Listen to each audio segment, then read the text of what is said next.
We have been taught to seek truth in the cold brilliance of logic and empirical verification, to distrust anything that smacks of veils, of mystery, of what reason calls superstition or charlatanism. But I tell you, with the grave voice of one who has crossed the threshold, that the deepest truth about humankind is not revealed under the surgical light of conventional science, but in the fertile shadow of that which the conscious mind struggles to relegate. Many, perhaps the vast majority, dismiss the tarot as a mere game of random images, a medieval vestige with no real predictive value. They regard it with the condescension of the skeptic who demands proof of a miracle, failing to realize that the true miracle operates not in a capricious external universe, but in the unexplored architecture of their own psyche. If the future is malleable, if causality is a web of probabilities and not a rigid line, how is it possible that a set of cards printed on cardboard can articulate with such precision and sometimes with terrifying accuracy the knots of your destiny, the blockages in your heart, and the forks in your path? The answer we unveil today requires not faith, but rigorous introspection. We will leave behind the incense and empty rhetoric about esoteric magic to confront the neuroscience of intuition, the quantum mechanics of synchronicity, and the Jungian architecture that gives meaning to these eternal symbols. Today, we will discover why the apparent magic of the tarot is, in reality, a sophisticated and incredibly powerful manifestation of the human mind's inner technology. This is not a journey for superficial minds, but for those who dare to gaze into the inner abyss without flinching. If you are willing to delve into the mine of truth, you must make a pact. Show your commitment by clicking, like right now. Subscribe immediately so you don't miss the full revelation of this complex system, and write the decree Eu busco a verdade in the comments without delay. The inner magic of the tarot paragraph. 1. Dismantling the veil of the supernatural. The first and most crucial revelation that the serious seeker must grasp is this: the accuracy of the tarot does not stem from the intervention of external supernatural forces or cosmic entities dictating destinies.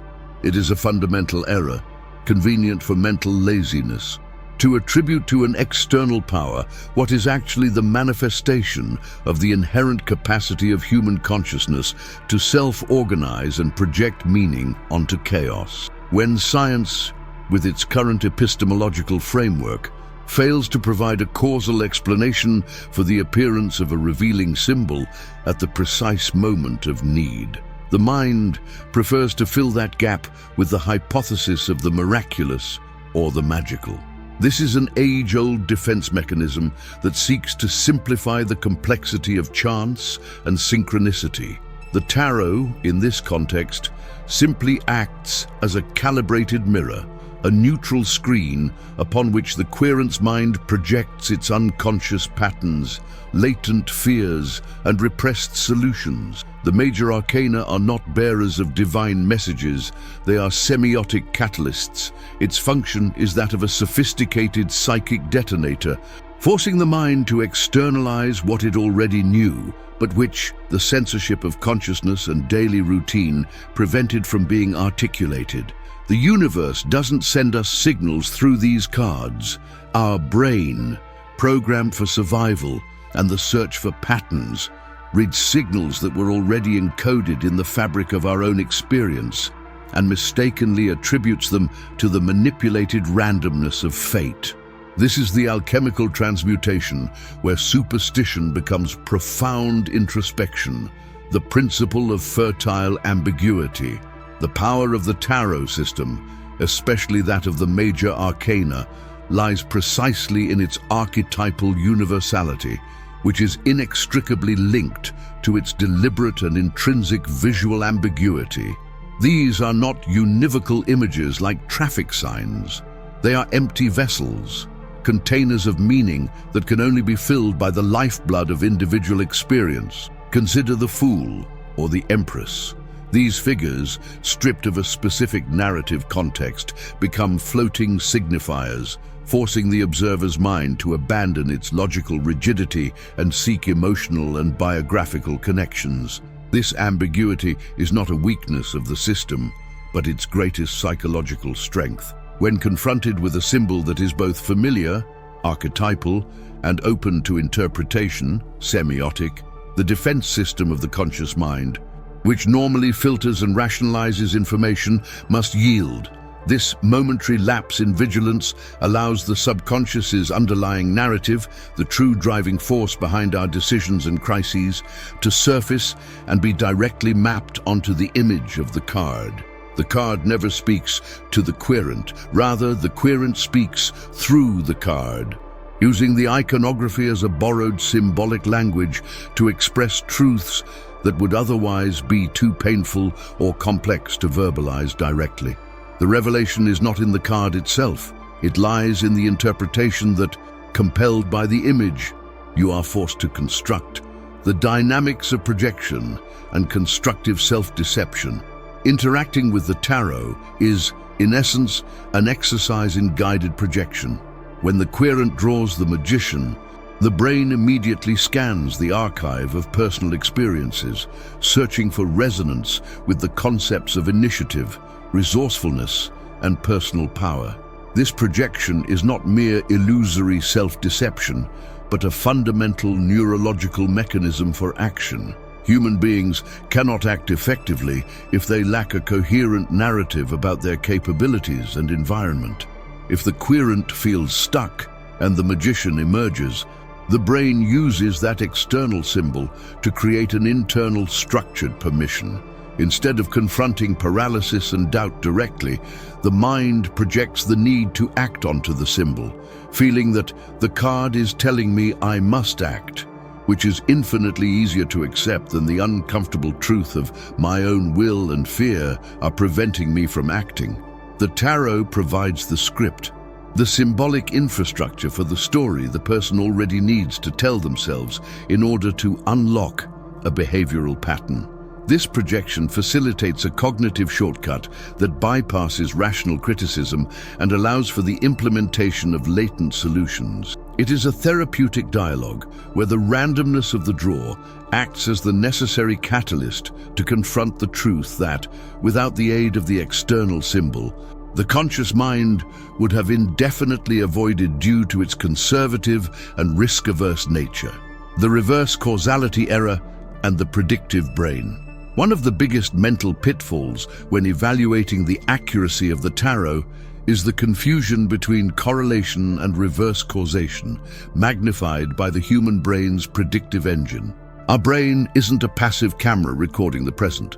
It's a probability machine constantly running predictive models based on historical and environmental data.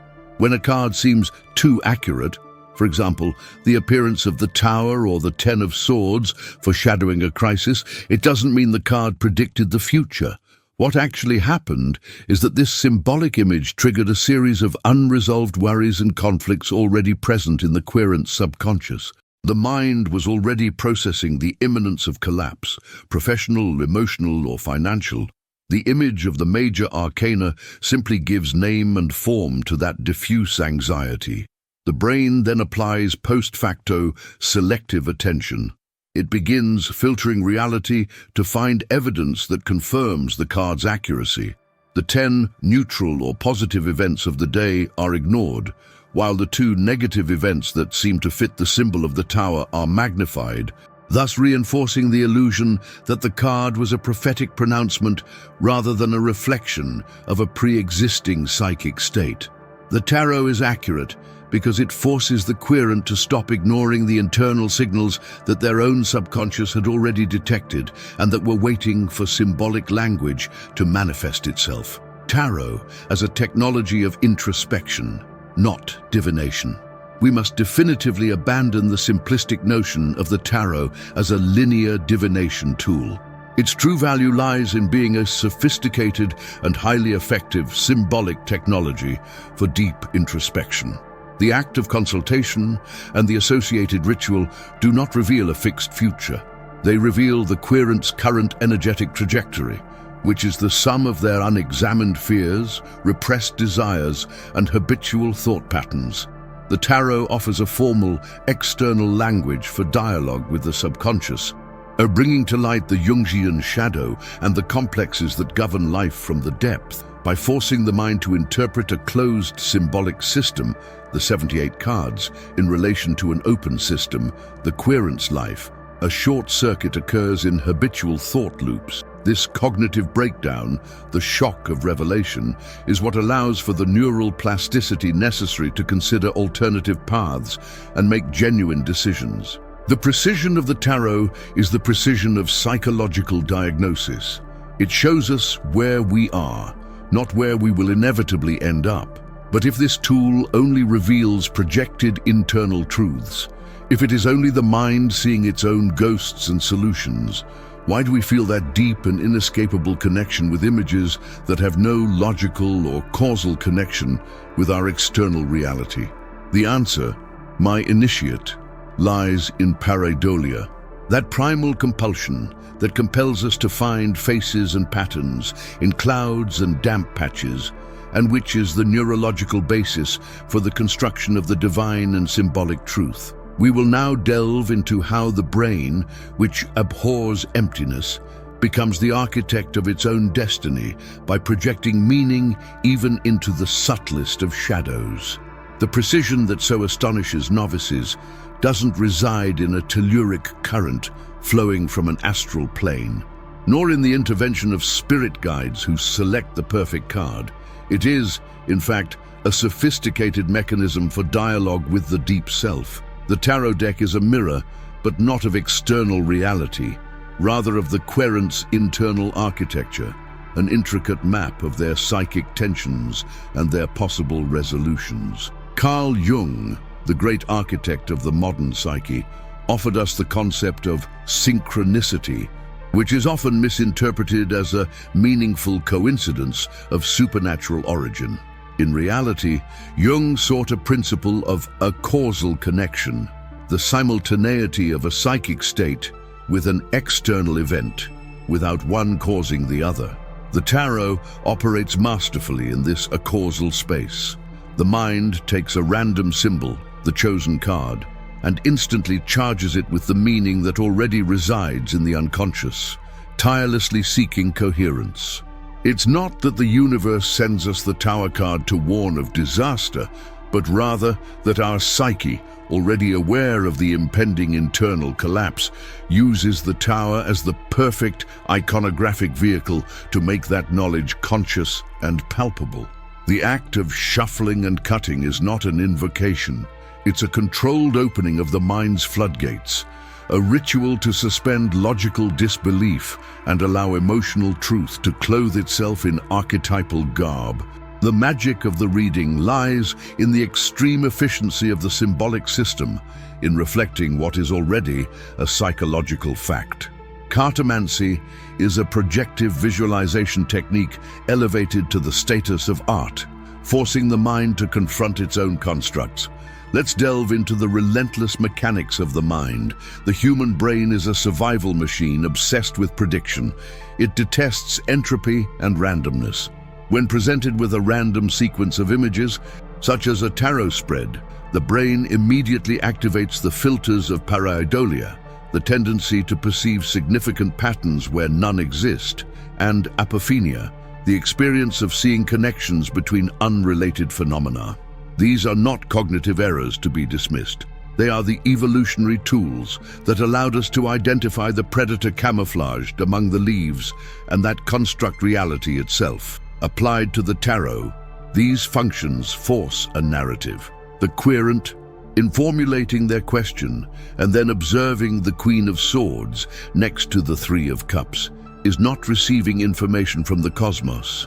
They are generating a coherent synthesis between the symbol, the queen, and their emotional state regarding the question. The subconscious mind, freed from the tyranny of the logical ego that would say, "This is just cardboard," takes over.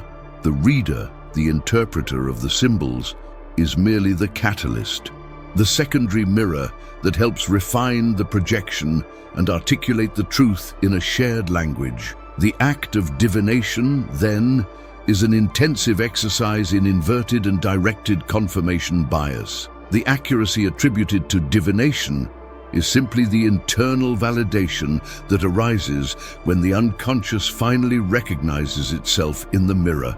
This is the uncomfortable truth one must assimilate. The power resides in the one who looks, not in what is looked at. The card only reflects the color of the internal lens.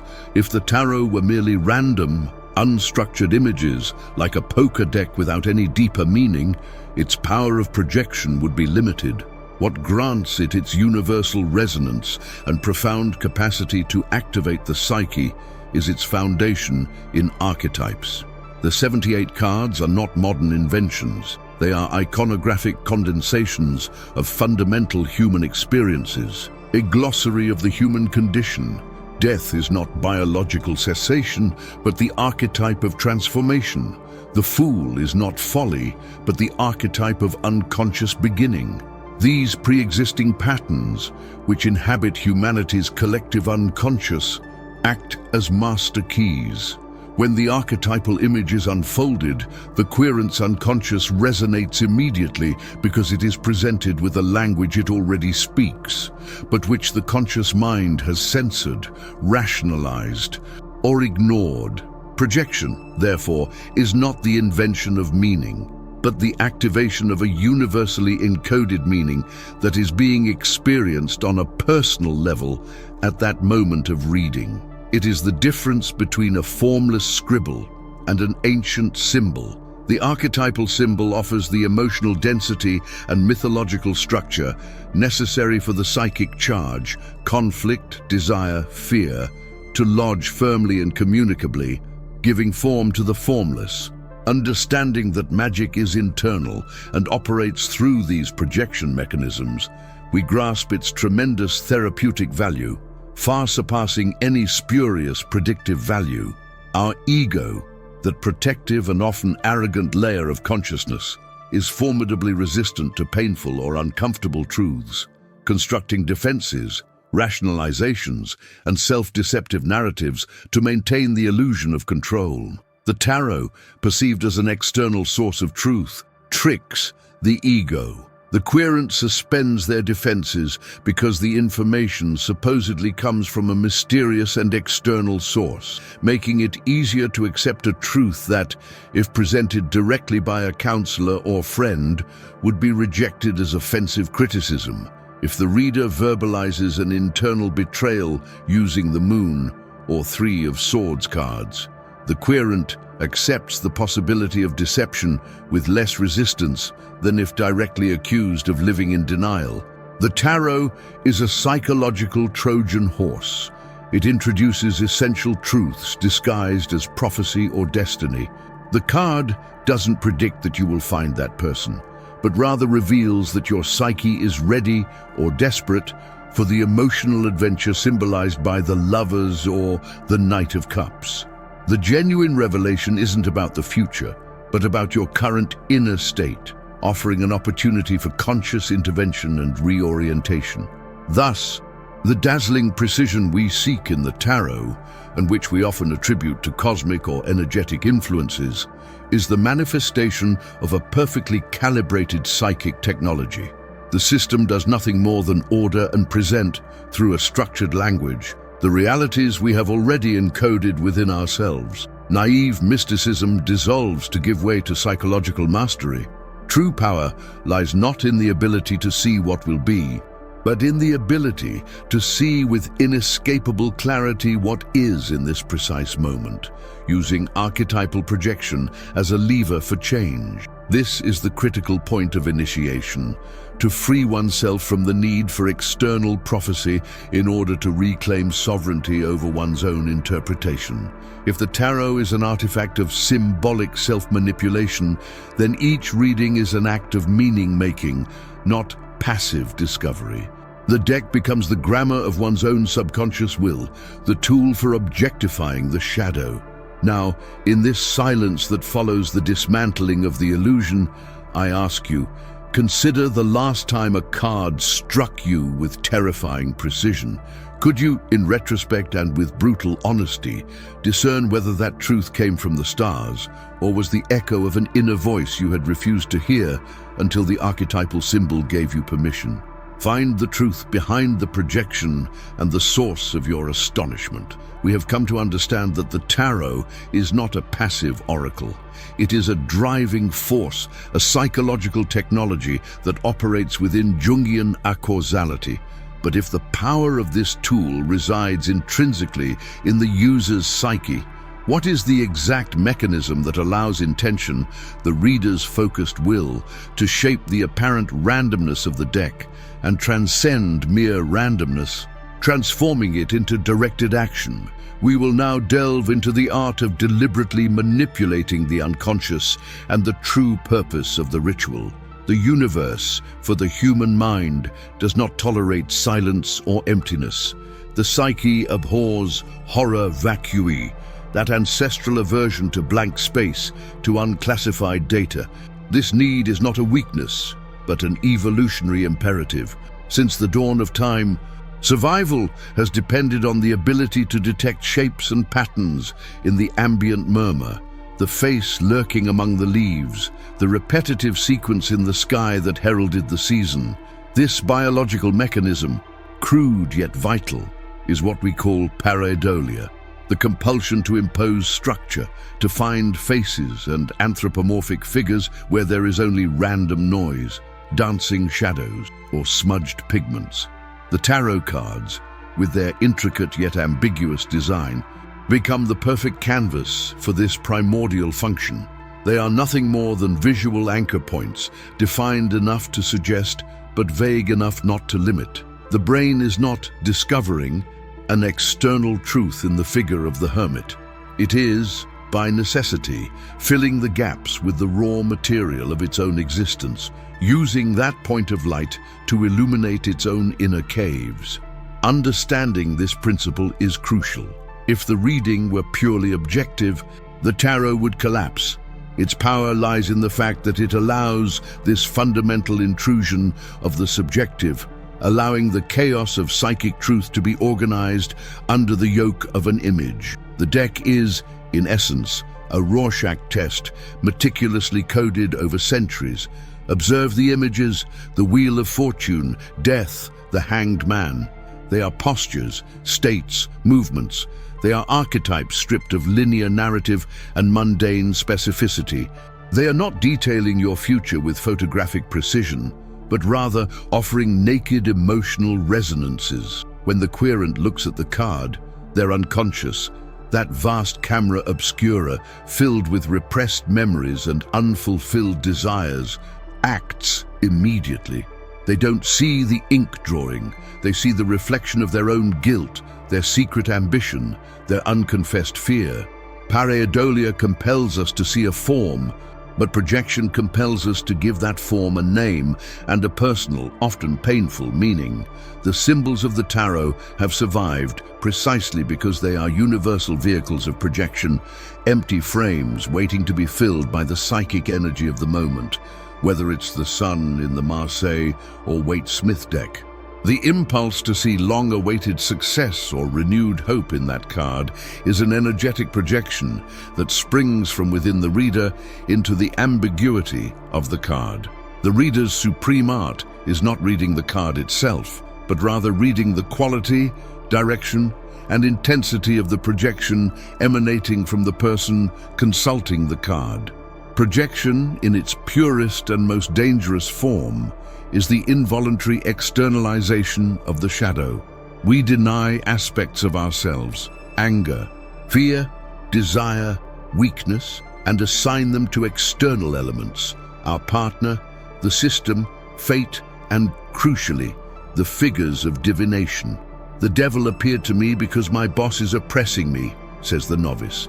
But the true initiate knows that the devil is not the boss. The devil is the part of themselves that yearns for liberation from that oppression, or the part that fears the ruthless ambition necessary to challenge it. The card acts as an optical filter that allows us to see formless psychic matter under the guise of a secure, external structure. This leads us to the phenomenon of confabulation.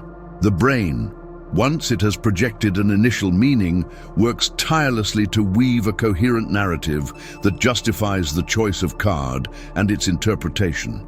It is not that the card tells the truth. The psyche is compelled to construct a truth around itself to maintain narrative homeostasis. It is the mind that, like a skilled tailor, adjusts past events and future hopes to fit the pattern of the card before it. A fabrication where chance is merely the pretext for self-convincing. If the tarot is inherently an exercise in projection and pareidolia, how do we avoid falling into mere self-adulation or confirming our most comfortable biases? How do we transcend mere confabulation to reach an operative truth? The answer lies in the discipline of conscious interpretation. The lay reader stops at recognition. Ah, it's my problem reflected back. The master reader uses that recognition as the starting point for inner alchemy. They must take projection, which is instinctive and blind, and subject it to the cold light of reason and will. Always ask yourself, what part of me is desperate to see this specific meaning in this card? Am I using the card to avoid the responsibility of a difficult decision, delegating agency? The true power of the tarot is not in predicting the catastrophe that seems inevitable, but in compelling the psyche to objectify the source of that feeling of inevitability. When the client projects his fear of ruin onto the tower, the master forces him to look not at the external ruin, but at the structural basis of his own life that he knows is rotten. Thus allowing for conscious and necessary deconstruction, the initiate, having mastered the mechanics of projection and pareidolia, ceases to see these phenomena as system errors and begins to use them as psychopompic weapons, guides for the will. If the mind is going to project, let it project that which is useful for the growth and sovereignty of the self. The cards become intentional anchors for directed self-manipulation. By focusing the will on the ambiguous image, one is in fact rewriting the internal commands of the subconscious.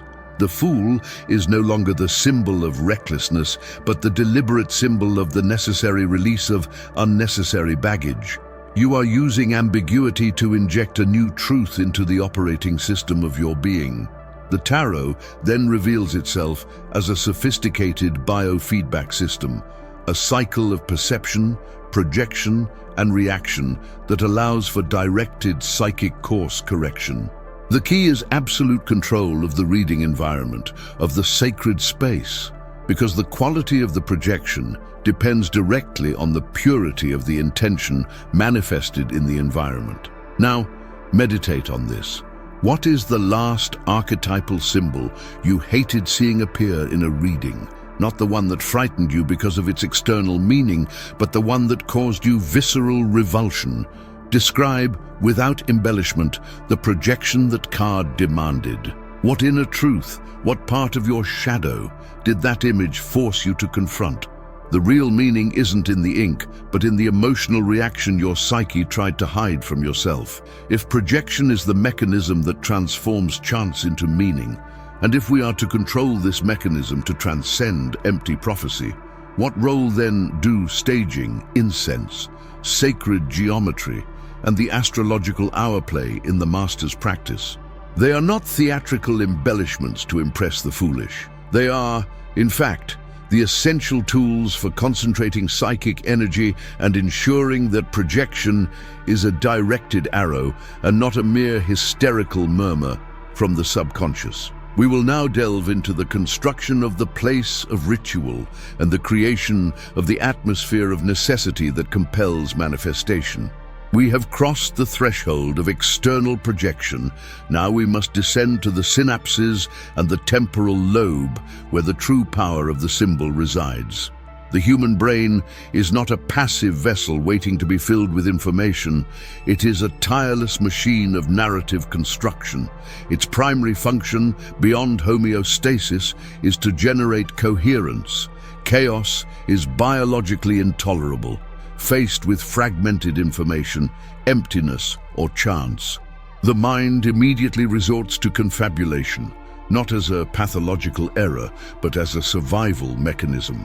The archetypes of the tarot activate this narrative compulsion precisely and forcefully. When the querent looks at the images, the tower, the sun, the wheel of fortune, they are not seeing cardboard and ink, they are seeing neurological triggers encoded through millennia of collective experience. The key lies in the fact that these symbols bypass the censorship of the prefrontal cortex and go directly to limbic structures where the emotional weight of memory and anticipation resides. The tarot provides the skeletal framework so that the querent, under the controlled pressure of the ritual, is compelled to fill in the gaps with fragments of their own life, creating a new, cohesive story that gives meaning to what was once random suffering. This is the neurological truth of divination. We do not predict the future. We force the creation of a new, comprehensible past that inevitably dictates a different future. The mechanism is as elegant as it is brutally effective. Consider how the brain processes a face or a scene of danger. Identification is instantaneous, intuitive, operating under Kahneman's system 1. Fast, emotional, unconscious. Archetypal images are the faces of the human psyche. The figure of the Empress or the Devil requires no semantic analysis. Its impact registers in the reward or aversion circuit before the inner voice can even formulate a question.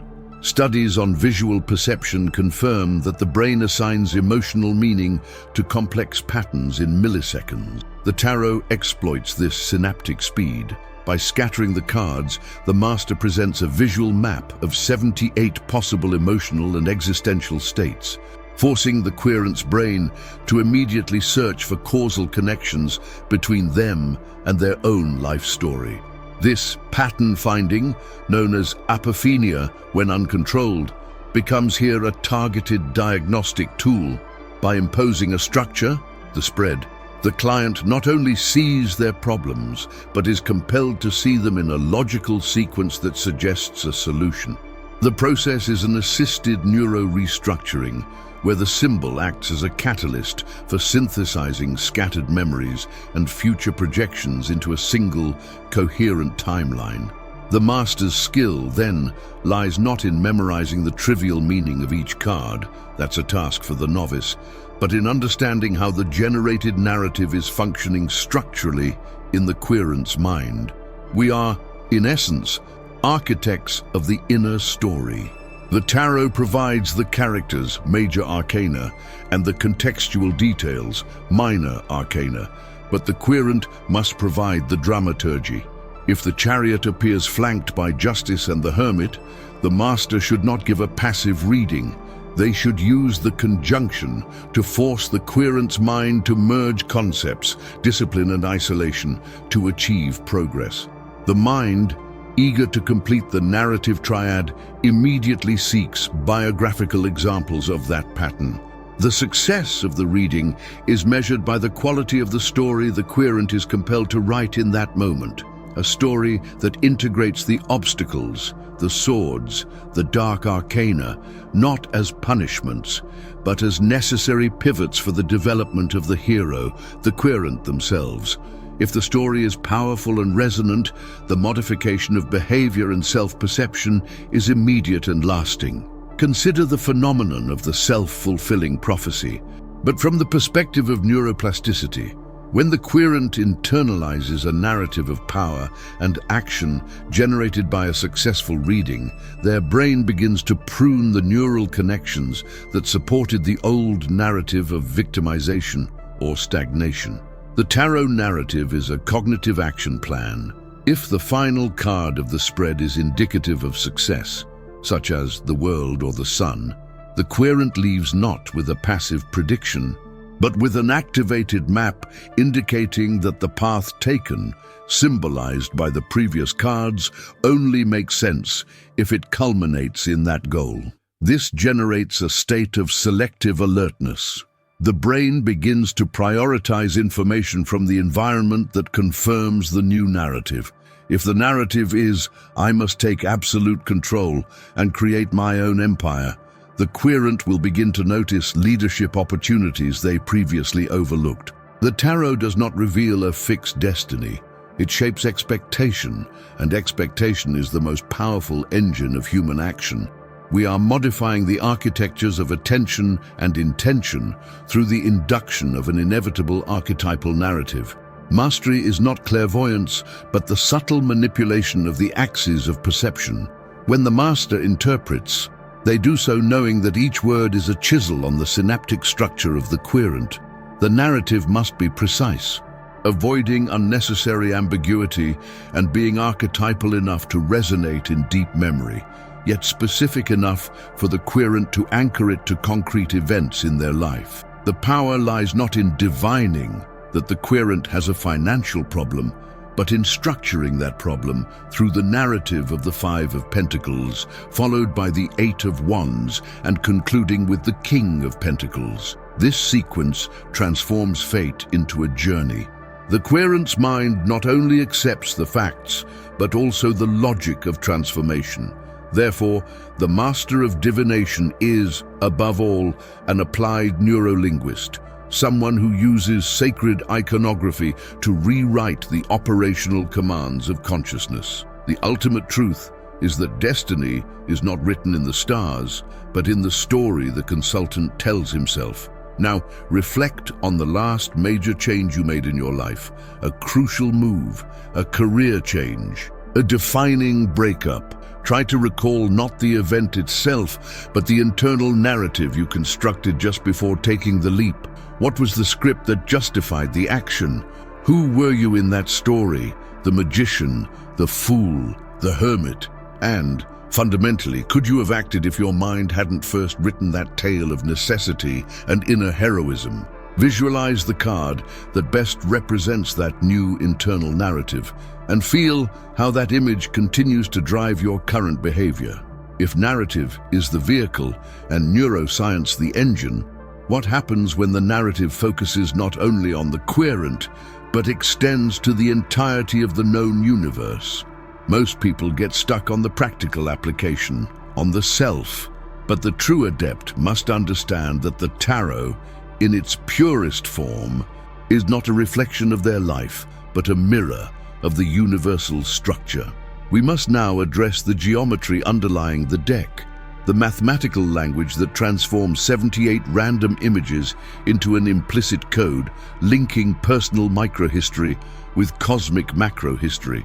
Prepare yourself, because the next step requires us to abandon psychology and embrace the theogony of the symbol.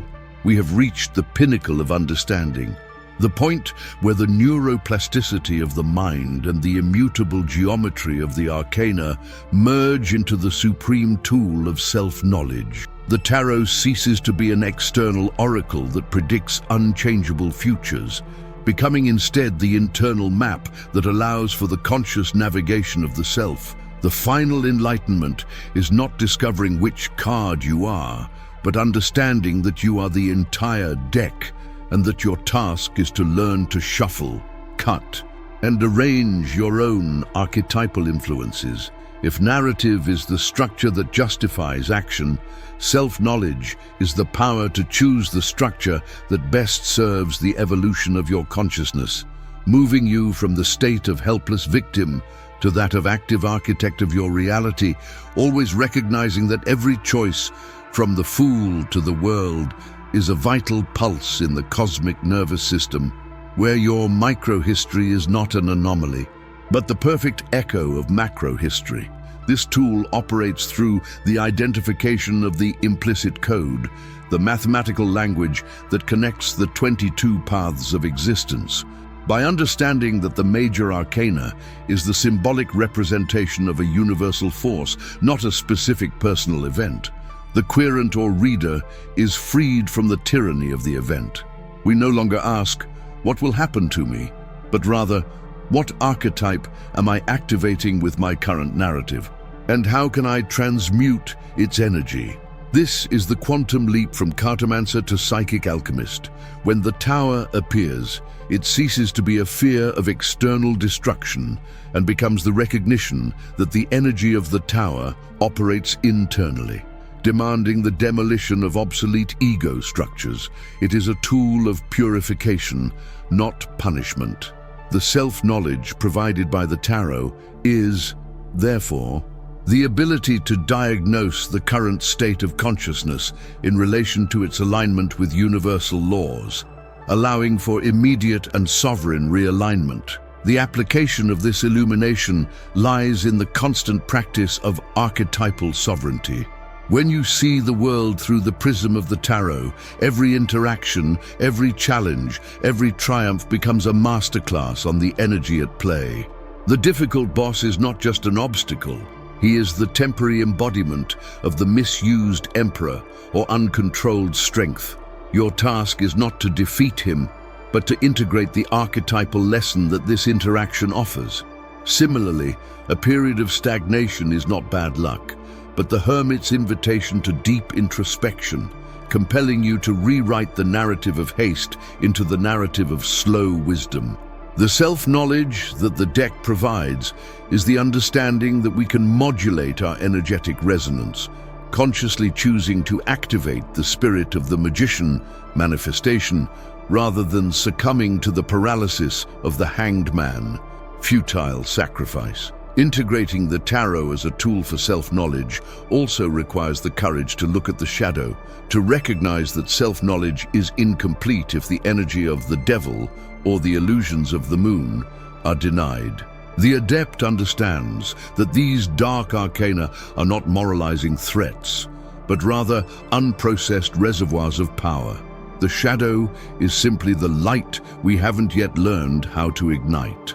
The process of self-knowledge through the tarot is an exercise in total psychic accounting, where every asset and liability of the soul is acknowledged. It is the promise of wholeness, where the union of opposites, the sun and the moon, the magician and the high priestess, ceases to be a conflicting tension and transforms into the dynamic equilibrium that defines life. You stop searching for answers outside yourself when you realize that the 78 keys to existence are already encoded in your neural architecture, ready to be decoded by the key of the symbol.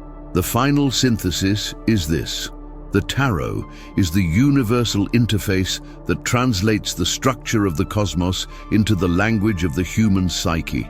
By mastering the tarot, you don't master the cards, but rather your own capacity for perception, your ability to construct empowering narratives, and your skill in shaping the neuroplasticity of your brain. This illumination leads us to the mountaintop, revealing that the seeker and the consultant, the question and the answer, the symbol and the symbolized are ultimately one and the same. The true reading is one that dissolves separation, that doesn't provide an answer, but activates the seeker's inherent power to answer themselves, using the deck not as a rule book, but as the matrix of infinite possibility that extends from their heart to the farthest reaches of the universe. The tarot is not a mirror reflecting a destiny set in stone. It is a lens through which you learn to construct your reality moment by moment, using the major arcana as the immortal blueprints of consciousness itself. You are not reading luck, you are reading God's architecture. Intriguing question. Now that you know the cosmic script that governs the structure of your psyche, now that you understand the connection between the narrative you tell yourself and the synapses that are activated, will you continue to read only the lines dictated by old wounds, or will you finally dare to improvise a new vital masterpiece? Decree of expansion. This knowledge cannot be withheld. Those who seek the truth deserve this enlightenment. If this code has resonated within you, you have a sacred mandate to share this understanding. Let us know your experience in the comments and subscribe to the channel. Only in this way, by expanding the circle of understanding, do we validate the power of this wisdom. The next portal. We have journeyed from Jungian psychology to the theogony of the symbol. In our next meeting, we will address the practical and radical application of these laws. We will explore symbolic magic, unraveling how intention directed upon an arcanum can catalyze permanent physical and psychic transformations. Prepare for the leap from understanding to creation.